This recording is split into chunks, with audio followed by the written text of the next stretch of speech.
Now, obviously, there's some certain truths and some certain lies when it comes to getting rich. And obviously, for some people, it's easier to get rich or wealthy depending on what part of the quadrant you're in.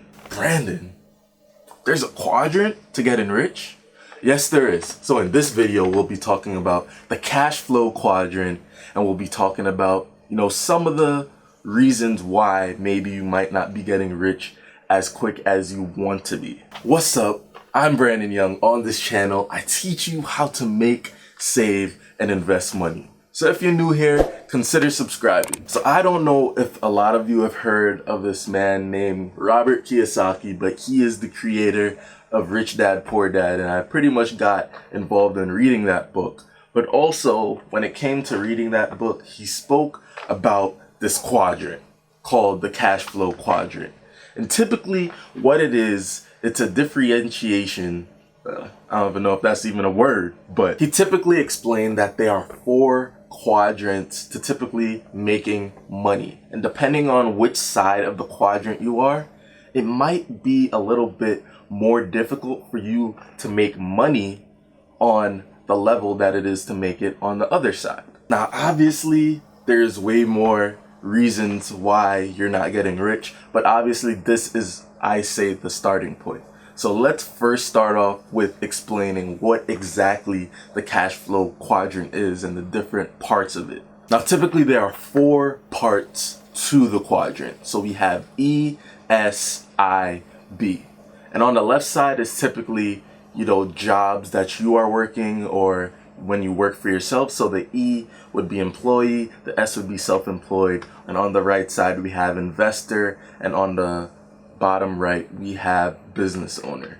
Now, typically as an employee, you're working for somebody. Typically people who are employees, they want that stability. They don't want that annoyance of having to wonder where their next dollar is coming from, because they have that satisfaction of somebody who took that risk to create a company. So now they just have to, do their daily goals, do their daily tasks, and in return they exchange their time for money. That's the biggest thing. They're exchanging their time for money. So there's kind of a cap on the amount of money that they can make, because there's only a certain amount of hours within the day. So the max you could probably do is maybe 8 or 9, included with overtime. But besides that, there's kind of a cap of how much money you can make, depending on what you do. Now, next we do have self-employed, which kind of is a step up from employee. You might be an owner of a business, but typically since you own that business,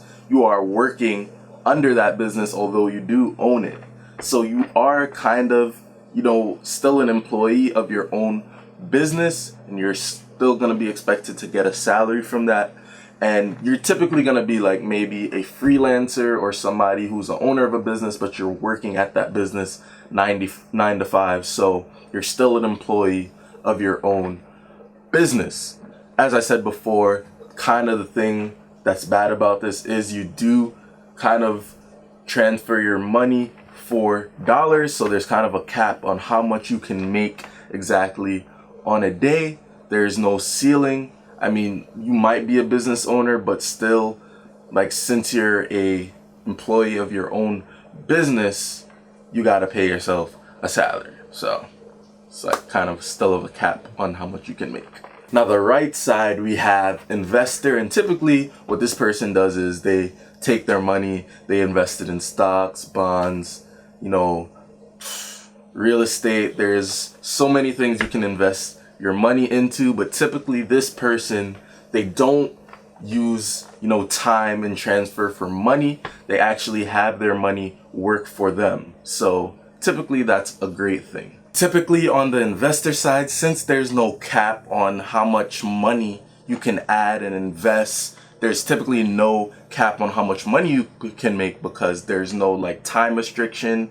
I mean, you may have to wait a little bit of time to see that money grow, but obviously since you can put as much money as you want and there's no time restriction, you can make an endless amount of money on this part of the quadrant. Now, the last and final part is a business owner. And typically a business owner is different from self-employed because although they may both be owners of businesses, the business owner may not directly work on a day-to-day basis for the company. And in this part, they typically take people and they leverage them for money. So they will go out and hire people to perform the duties of the business while they collect the money on a bigger scale. So this is kind of great because they can scale this business from where it is, create multiple businesses, and all they have to do is go out, get more people, hire more people, and typically these people work as employees.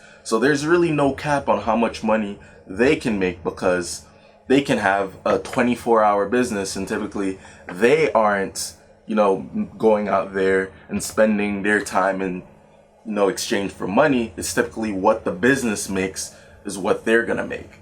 So now that we know a little bit about the cash flow quadrant, let's talk about why there are certain truths to getting rich and how possibly the right side of the quadrant may get rich quicker than the left side. Now, obviously, as an employee, you get something called a salary, and pretty much with a salary, you have an allocated amount of money that you can make within a month or within a year. So you typically say we had a $60,000 salary. Now, doesn't matter how much extra time you work, how much, time you put in, you're still gonna get that allocated amount of money every 2 weeks. So like I said, there's that cap on that amount of money that you can make. But also depending on what your position is, there may be a position as an English teacher where, English teachers typically will make a certain amount every single year. And unless you're some high up there English teacher, you're pretty much going to make around that salary range every single year unless you get a pay raise, but the pay raise may not be that much. It might be an extra dollar or two or three, which, obviously can't make you rich. It could make you rich in the long run, but it's going to be a longer journey to get there. Now, obviously being self-employed, you may have that business, but you're working for that business, but you may want to see the success of the business over the amount of salary that you make. So obviously, if you're working as a business owner and you're working in the company, you may get taxed twice. You may not make as much money because you're trying to make sure the business makes money and that everybody else gets paid. So typically, self-employed people might even make less than employees, which isn't a good thing. Other than that, we have that exchanging your time for money as well. So there might be a cap on the amount of money that you can make. And although you are a business owner, you're using a significant amount of your time working at the company. So you might not make, as much good money as you were if you were a full-time just business owner, taking a step back, working on building the business, working on trying to get the business to be sufficient by itself without you physically being there to work it on a day-to-day basis. Now, as I said, as an investor, it's very great to be an investor because you can take limitless amount of money, invest it into things, and although you do run the risk of losing some money in the long term, most of the time your money can compound, your money can work for you, and you don't have that restriction of just being like, okay, there's only a certain amount of time, so I can only make a certain amount of money. Depending on how much money you put in there, your money will continually grow. There's not a restriction to that, which is why I love investing and why I feel everybody should be investing. And lastly, as a business owner, you can go ahead and, expand your business, keep on making money, keep on making different businesses, and you're on the outside looking in. So it depends on how much your physical business is making. You can decide, okay, for every single, business that I have, I'm going to take this amount of money. So it doesn't really matter how much time is going in. to, a day-to-day basis. It all depends on how much physically the business is making. So you could have 10, 20 different businesses around the country, and you can take money from each one of them without having to physically be in there working on a day-to-day basis, which is why you're not exactly transferring your time for money. Now, Brandon, what does this all mean? What does this all mean?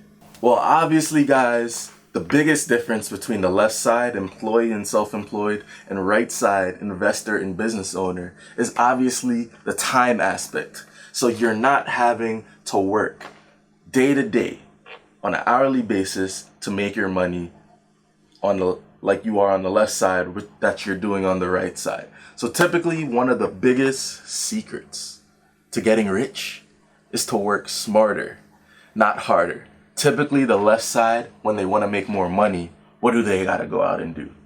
They gotta go out, they gotta try to get a promotion, they gotta go out, they gotta try to maybe do more hours so they make more money. So they're typically working very much harder to make more money.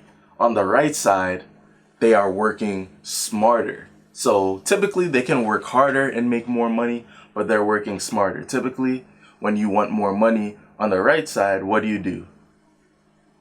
You'll add another source of income. You'll invest a little bit more. But typically you only have to do these things once and you receive the benefits over and over again.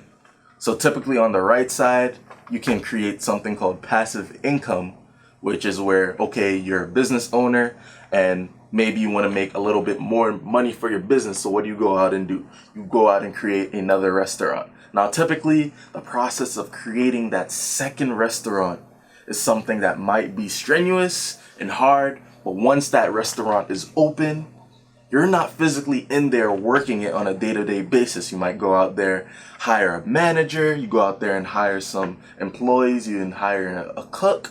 So typically all you're doing is reaping the benefits of having those people create that money for you. And it's something that you only had to do once. So all you had to do is create that restaurant and now you are reaping the benefits from it. So my thoughts of the situation is there's nothing wrong with being an employee and being self-employed. I know and understand that a lot of people, they like that stability of not having to go out there, be an entrepreneur, be a business owner, because not a lot of people can stomach it. Not a lot of people can handle being in control or having to make sure that their employees are okay, having to make sure they got in health insurance, make sure that they're getting paid on a day-to-day basis. Some people just want to come into work, do their specific task, and just get out and know that they're going to get a check at the end of the day. So obviously, I know a lot of people can't be on that right side.